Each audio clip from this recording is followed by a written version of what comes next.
So every year around this time, I make a Oscar watch list. Basically, it's a list of the top 30 or 40 movies that I know that I need to see so that I can make my Oscar predictions and set up my top 10 list. And when I heard that Luca Guadagnino, an acclaimed director, was making a drama starring Julia Roberts, Michael Stuhlbarg, Andrew Garfield, and Ayo Edebiri, that movie, After the Hunt, was right at the top of that list. But is it still? Hey everybody, I'm Sean McBride, the movie guy. And today, let's talk about After the Hunt. Talk to Maggie today. No, she wasn't in class. No call, no show. I need to speak with you, okay? Hank walked me home. He asked for a nightcap, which, it's fine. Hank, everybody loves Hank. What are you saying happened? He crossed the line. But what actually happened? In After the Hunt, Julia Roberts plays a Yale philosophy professor.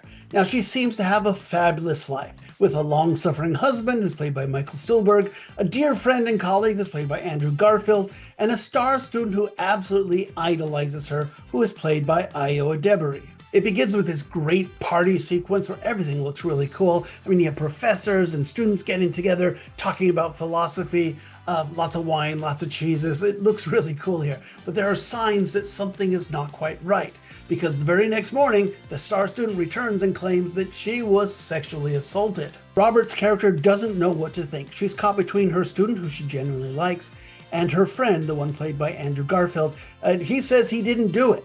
And they both demand that she take their side. And when she tries to stay neutral on the issue, her personal and professional life start to fall apart. Like I said, I think this movie starts off really well. We get some interesting characters, a juicy story, and we get Luca Guadagnino's directorial style on full display here. But as the story progresses, the movie gets muddy and unbelievable things start to happen. It just kind of falls apart, like the professor's life. Now, I do think that Julia Roberts is very good here. She gives a solid, nuanced performance. It's a complicated role, and she does wonderfully at it. And throughout it all, she has that movie star chic thing going on. She looks fabulous here. And even when she's throwing up because she has this mystery illness, she still looks amazing. I also like Michael Stuhlbarg playing the husband, but Andrew Garfield was a bit too on the nose as this arrogant dude with wandering hands who sure seems like he could be a potential rapist. And Ayo Edebiri as the student who claims that she was assaulted.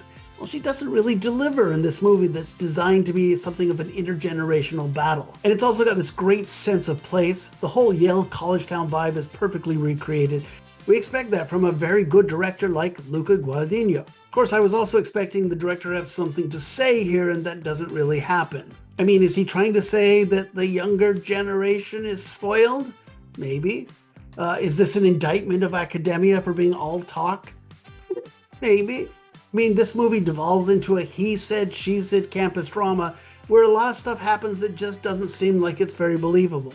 Like I said, it starts off well, and Julia Roberts is very good. But some of the dialogue, some of the contrivances that make the story move along, and the fact that they don't really say anything notable on these issues turns this movie into a bit of a disappointment. Certainly not the Oscar juggernaut that once upon a time we thought it would be. I give After the Hunt 2.5 stars out of 4. Yeah, it's funny because I started this movie thinking, oh, this is going to be very good. And then 35, 40 minutes in, I thought, that's a little disappointing. And towards the end, I thought, oh, that wasn't very good at all. And I know I'm not alone in this because there was a couple sitting just a few rows down from me.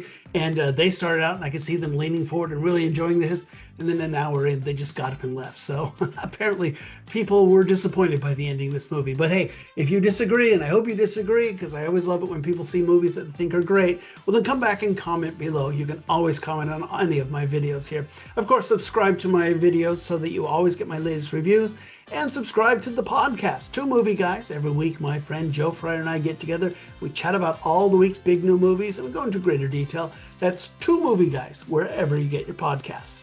Okay, we're 4 movies into the weekend, 2 more to come here. Next up, we'll be talking about the latest Angel Studios movie. This one's set in Nazi Germany. See you then. Bye.